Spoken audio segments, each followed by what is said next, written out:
3000 ఇస్తుంది, 2000 లోకేష్ గారు తీసుకుంటున్నారా అని వైసీపీ క్వశ్చన్ చేస్తాం. నేను చూశాను, ప్రతిపక్షంలో ఉన్న పార్టీ నాపైన తీవ్రమైన ఆరోపణ చేసింది.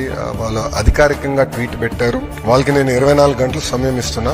2000 రూపాయలు నా బ్యాంక్ అకౌంట్ కి వచ్చింది, నా జోబులోకి వచ్చిందని వాళ్ళు అంటున్నారు గనక నిరూపించండి, లేదంటే ఆ స్టేట్మెంట్ విత్డ్రా చేయండి. ఈ రెండు చేయకపోతే చాలా తీవ్రమైన పరిణామాలు ఉంటాయి.